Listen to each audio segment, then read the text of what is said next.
thank you very much for having us. So I'm Frankie, I'm a paleontologist, and I'm really interested in understanding the biodiversity of animal life.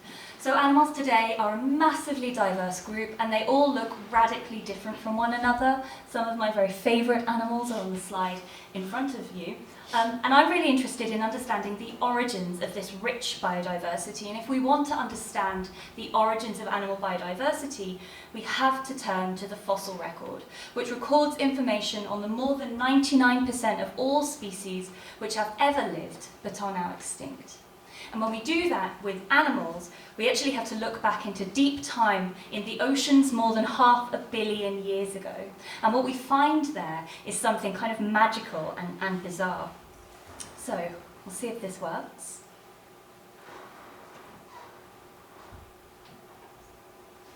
No, okay, that's fine.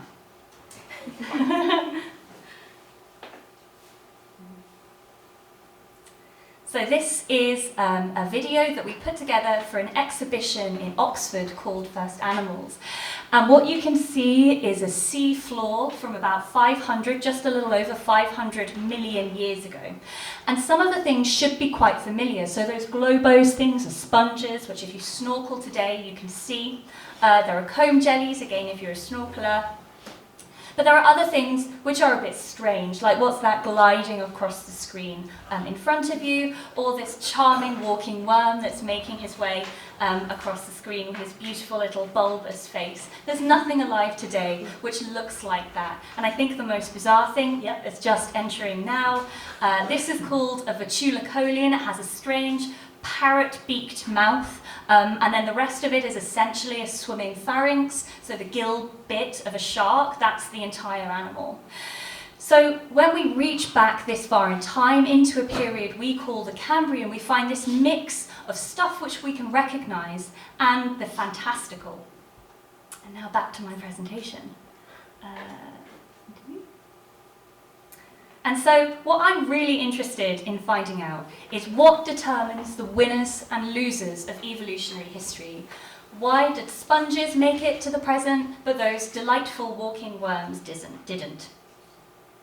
And I'm not the first person to think about this. There have been, of course it plays now, there are some very eminent paleontologists who have thought about this before, and perhaps the most eminent or most well known is Stephen Jay Gould, who was really interested in this, and he came up with this wonderful metaphor, replaying the tape of life in his book, Wonderful Life. And he said, suppose that 10 of 100 designs of animals will survive and diversify. If the 10 survivors are predictable by superiority of anatomy, then they will win each time, and eliminations of things like those walking worms and vetulacolians do not challenge our comforting view of life. But if the 10 survivors are protégés of Lady Luck, or fortunate beneficiaries of odd historical contingencies, then each replay of the tape will yield a different set of survivors and a radically different history. Okay, and that's what I'm going to focus on for the rest of my talk.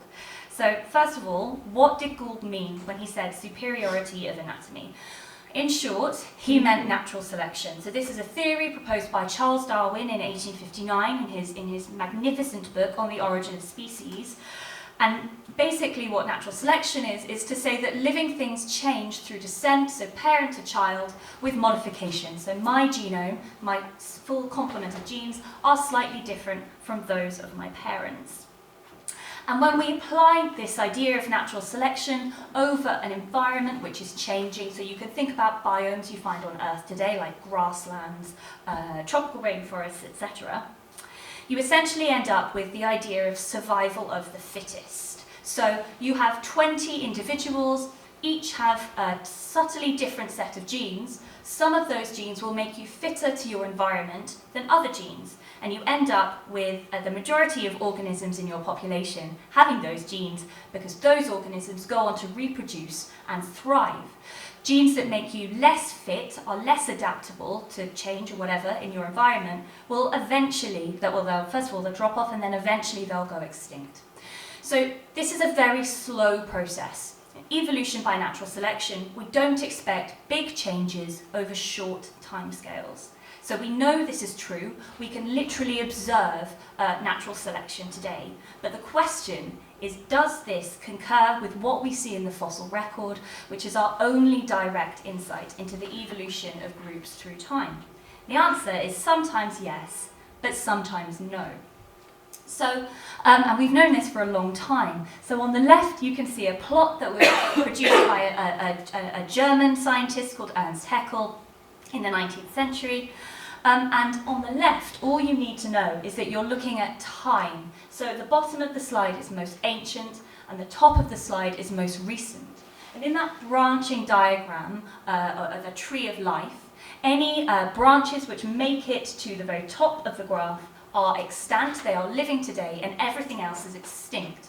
And I want you to look particularly at Haeckel's Age of Fishes and Age of Reptiles, where most of the diversity, most of those branches have gone extinct. But what's really interesting is that most of those branches are truncated at very specific and short periods of time. This is a clumpiness that we're observing in the fossil record, right? If we were just expecting things to proceed via natural selection with background extinction, then we wouldn't expect to see this radical clumpiness. So this is telling us that something else is happening. And this was really studied intensively and confirmed in the mid-20th century, and this is a very famous plot put forward by Jack Sepkoski, an American paleontologist. And again, all you need to know is along the bottom now, you're looking at time. Most ancient on the left, most recent on the right, and if you look up, you're looking at the diversity of marine animals through time. And what Sepkoski was really interested in was not just the absolute diversity of different animal groups, but how they interacted with each other to form evolutionary faunas. So as we reach back through time, different groups of organisms are diagnostic of different periods in Earth history. And what Sepkoski found is that there are different evolutionary faunas through time, and these diversify and crash periodically. So the oldest evolutionary fauna is defined by things like trilobites, which if any of you have been fossil hunting, you're likely to have found. They look a bit like woodlice or pillbugs. You can see that this rises and then suddenly crashes. And as it crashes, the next evolutionary fauna diversifies and picks up pace. And this is defined by things like sea lilies, if any of you like snorkeling. And then there's a radical crash in the diversity of this evolutionary fauna. And then we enter what Sepkoski called the modern evolutionary fauna. So this is groups of animals which are diverse today, things like sea urchins or gastropods like snails. And we're currently, or at least when Sepkoski was doing, we're still on the upwards trajectory thinking about diversity. So all that to say is that evolutionary faunas and groups have waxed and waned through time, and sometimes these crashes in diversity are clumpy. So we've known that there are biological crises which we can observe in the fossil record for a very long time. But the problem with the fossil record is it's like a very long book where you've randomly ripped out pages and whole chapters. So in the absence of a smoking gun to tie to one of these biological crises, it can be difficult to understand what you're looking at. And so really, the study of mass extinctions, which we now know have occurred, only came of age in the 1980s and 1990s, and really with the work of a father and son team, Luis and Walter Alvarez, who neither of them were actually paleontologists, but they made a discovery which has really profoundly changed how we think about the evolution of life on Earth. And what they found was a global spike of an element called iridium in rocks about 66 million years ago. And iridium is really interesting because it's actually very rare on Earth, or certainly very rare in the Earth's crust. Most of the iridium on Earth is locked in its core. So when you find spikes of iridium at the surface, the traditional explanation is that this has come from outer space. This iridium is extraterrestrial, and that was in fact what Luis and Walter Alvarez proposed, and it was confirmed in subsequent years by the discovery of a coeval asteroid impact crater we call the Chicxulub crater. You find it in the Gulf of Mexico today. And what happened as well 65 million years ago? Well, the dinosaurs go extinct. So this was the first time that we could link abiotic change to any major environmental crisis. So this asteroid smashes into Earth. The asteroid was about 7 miles in diameter. Essentially causes a mega nuclear winter. Most of the dinosaurs, except for what goes on to become today's birds, go extinct. And it just would have been an absolutely awful time to be alive. About 75% of living species go extinct at this time. But there's a tendency to think about mass extinctions only from the loser's perspective. So it's very sad we lost all these wonderful dinosaurs, but actually we gained quite a lot. So before the extinction of the dinosaurs, modern tropical rainforests didn't and probably couldn't have existed. So tropical rainforests are amazing. They are the lungs of the earth. They're the most biodiverse terrestrial, certainly, ecosystems today. And they are created essentially by flowering plants, which were much, much less diverse before the extinction of the dinosaurs. So tropical rainforests form closed canopies. So if you look up, you can't see sky, you just see foliage. The forests during the time of the dinosaurs were open canopies, so you look up, you see sky. And so that meant that they were dominated by things which thrived in those environments like cycads and conifers. But why were they open canopy? Well, in part because of the presence of giant sauropod dinosaurs like Diplodocus and Brachiosaurus, which browsed on the high vegetation, and as they marched through, they would crush the saplings underfoot. So you end up with these open canopy forests.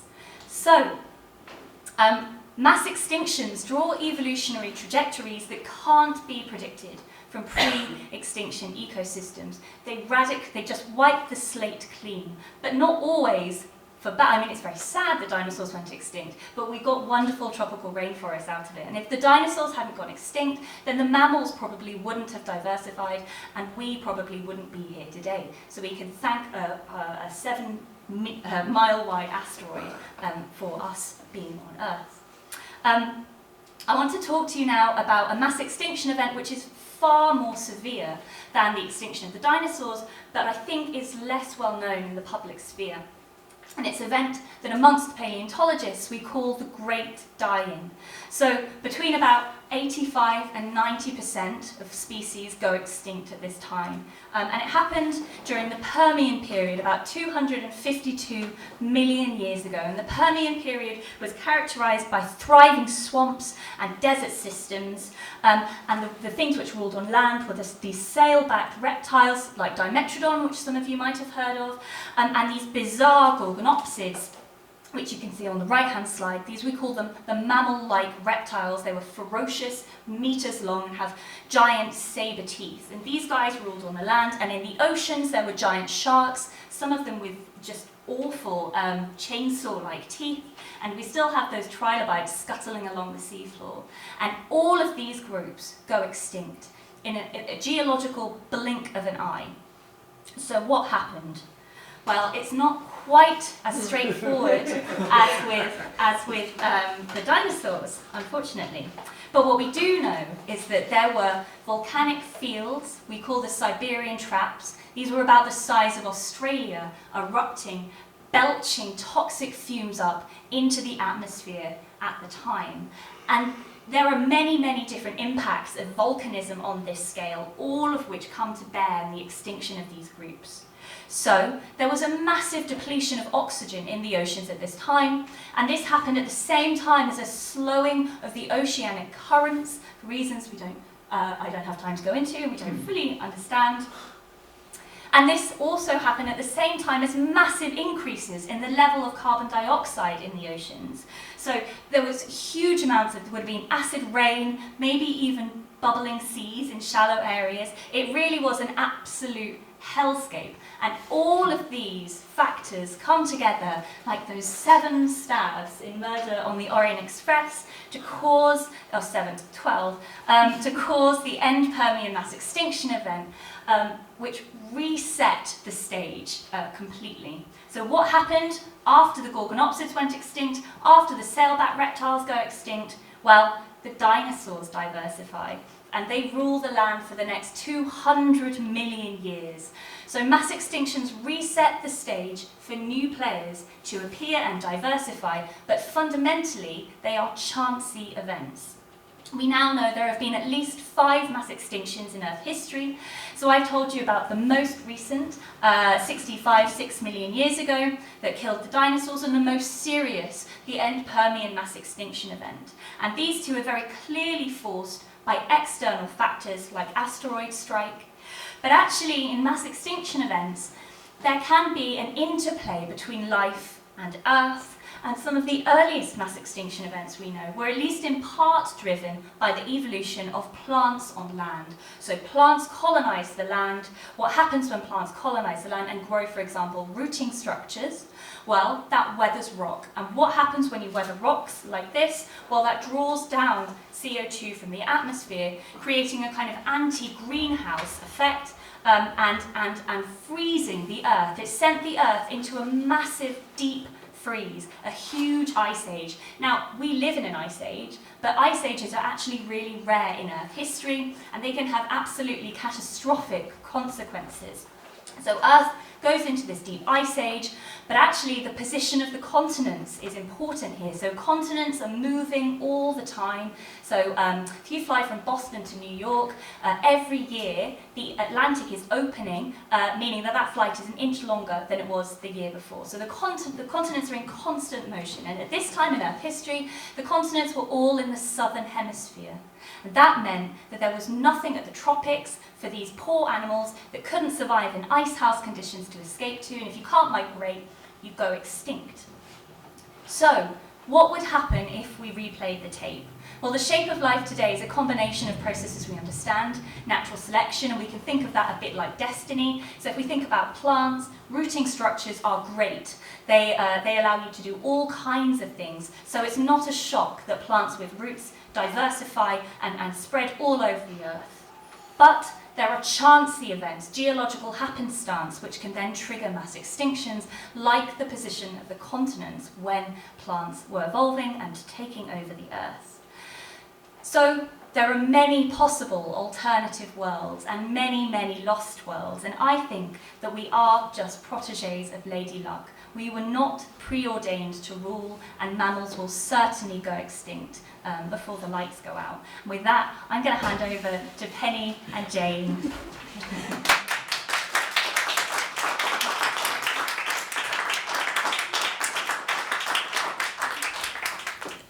As usual, I was thinking about the moments of the past, letting my memory rush over them like water, rushing over the stones in the bottom of a stream. Billy Collins, nostalgia. The chance of a fine cold morning turned her from the library and out on her bike over glinting meadows. As usual, she was thinking about the past. A robin, improbable as herself, as familiar as her own name, skittered from illegible thicket. Ring road traffic lectured on consequences, pre-recording for a future audience. Above was sky she perceived as blue, a sun she sensed as warm. Originating from wherever was a sense of good luck settling.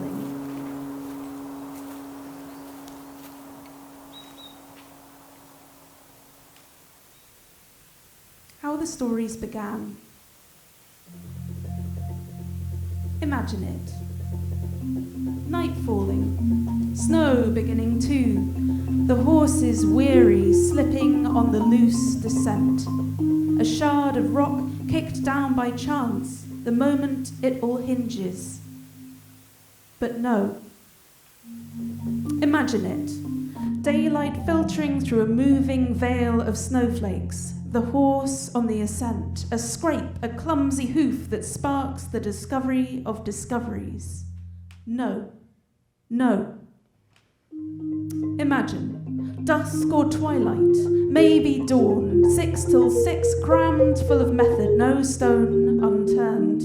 Rumours of the past like negatives of negatives, and on the pass a sift of snow, no, no, no.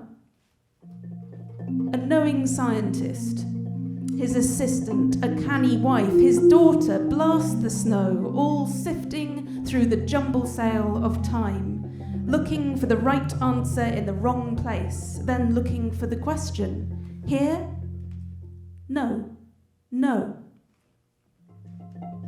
There was no snow, though snow might rhyme with a soft impression on the rock, the little print which, like us all but more so, is its own, but this time in a fundamental way. Too many gills, a too long face, too many legs, all photographed in stone. No, no, no, no. It's complicated, both none of this and all of it. So look up, imagine. Can you see above the quarry, falling now, settling on the tracks, true and false and once, the soft, quick ghosts of snow?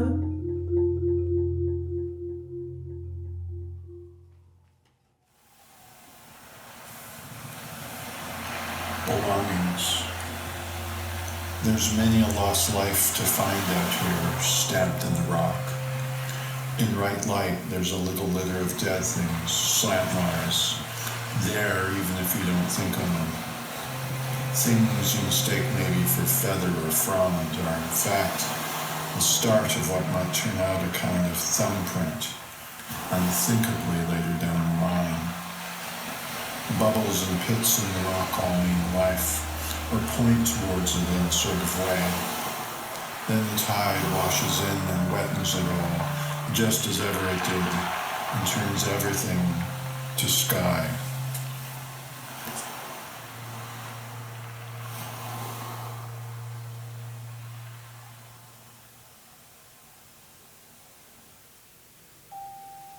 Version A. In 1957, Roger Mason considers as he returns home to tell the adults of his discovery. The oldest belong to groups. Their age is yet to be precisely pinpointed, and they might be young. He is known to the oldest communities, seen. The vast majority are soft, fond, and live stationary lives. They live either reclining or elevated. The fond assemble with only a few for company. No fond have yet been convinced, but traces and impressions may hit at presences. Version B. In 1956, Tina Batty considers as she returns home to tell the adults of her discovery. The oldest belong to groups. Their age is pointed. She said, big enough to be seen. They are soft and stationary. They live in darkness, reclining. The old dissemble, not convinced, but she sees.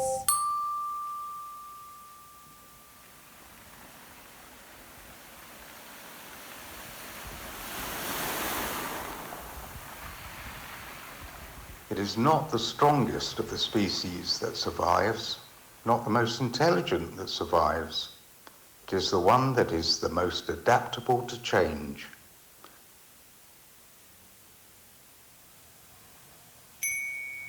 The Girl's Book of Monsters is a work in progress. Once every few months, she's moved to add a page. The more unwieldy, the odder the monster, the better.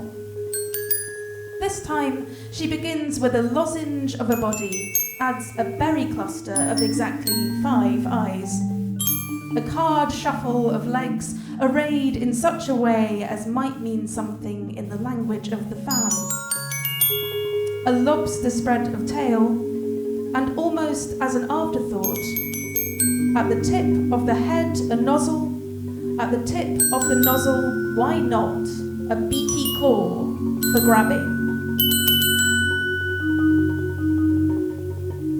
The girl surveys her work, having purely by chance depicted Opabinia, who could just about float off on its fluttering, improbable lobes, swinging its toothy proto-trunk, its glittering eyes, absorbing sights we haven't yet considered.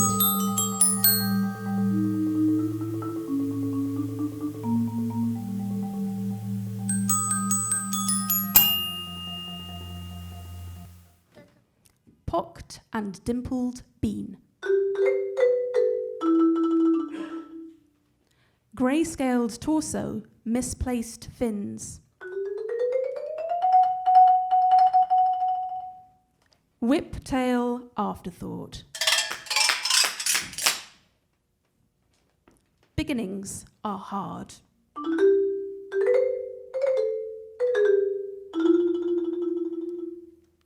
Middles are even harder.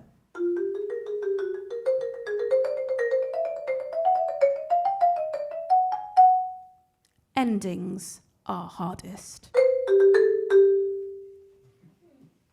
Is that a rabbit?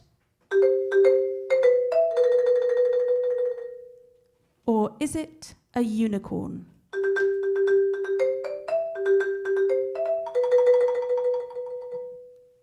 What's the difference?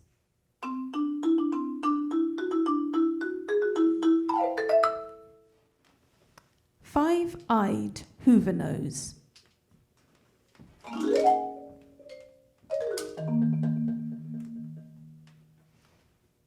Dreaming of dust and carpets.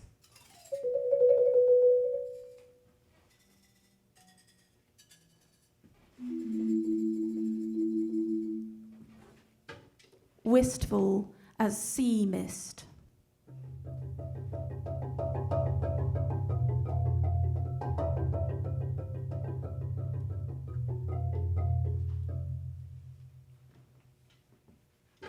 Pocked and dimpled bean.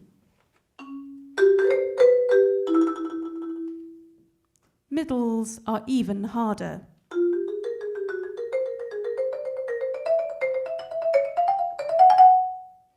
What's the difference?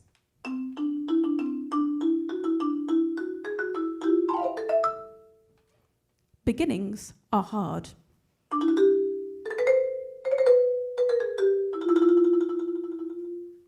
Or is it a unicorn?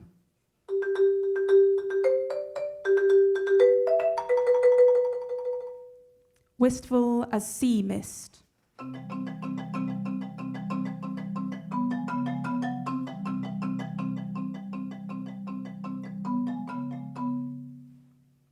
Is that a rabbit? Dreaming of dust and carpets.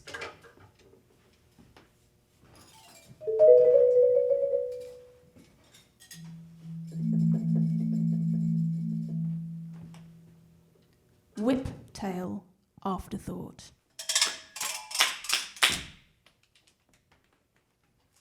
Five-eyed Hoover nose.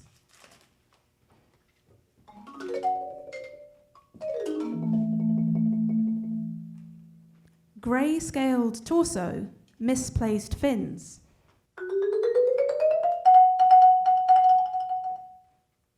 Endings are hardest.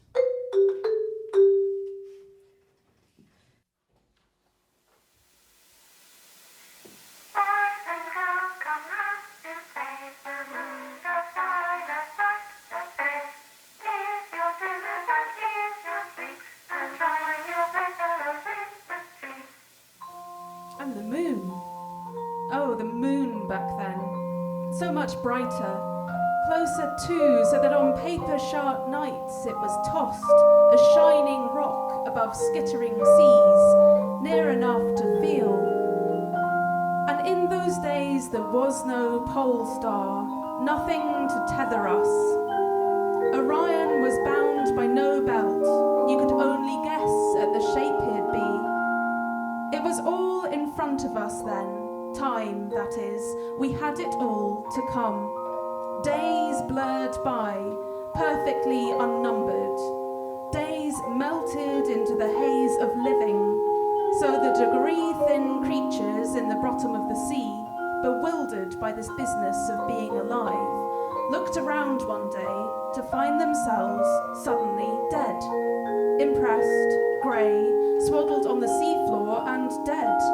Their progeny dead like them, their progeny's progeny dead, dead, and wondered how they'd pass the time, what they had to show for those long-lost ages, where all that beautiful summer had slipped away. Calcite eyes.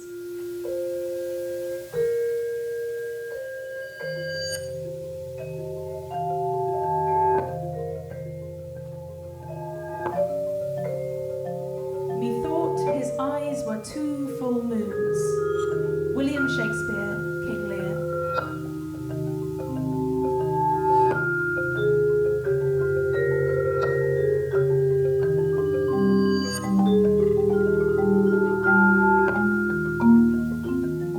Close your eyes. Open them again. Imagine in their place stone kaleidoscopes, a packing case of lenses, inverting an infant world.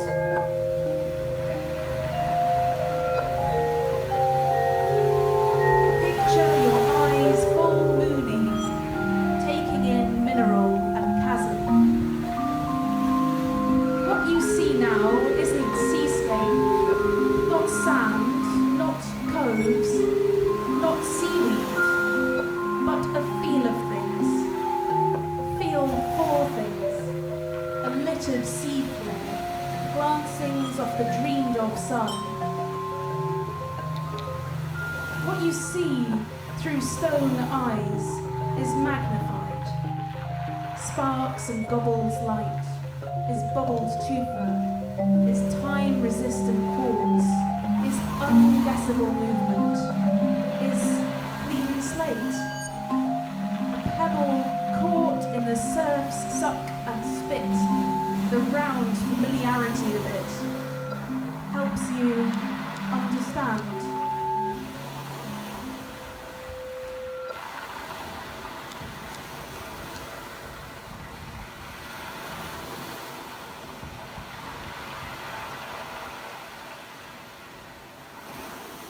Cinderella.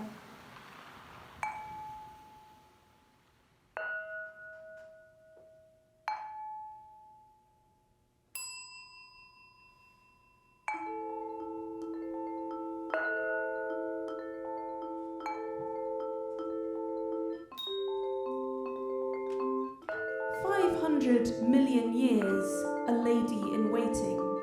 You laid our best plans like a fire. Though you're something like a pine cone, fragrant and incinerable, you advance the notion of limbs. You'd a foot in the door before either door or foot. You're a basic plot in anticipation of the tale, before rags to riches dulled like a copper kettle. You've slipped from recollection, but not the record.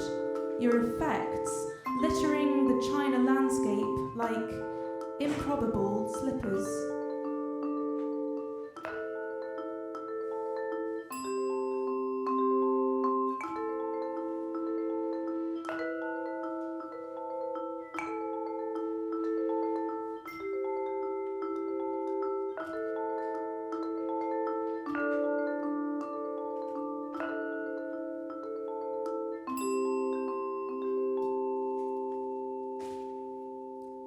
Graptolites. Artists' impressions of life, quick sketches on slate.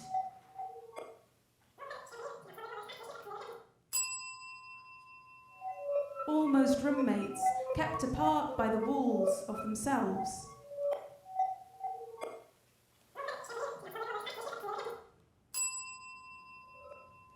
Each season they claim a little bit more sea, another quarter-inch in which to hoist their living self-flag.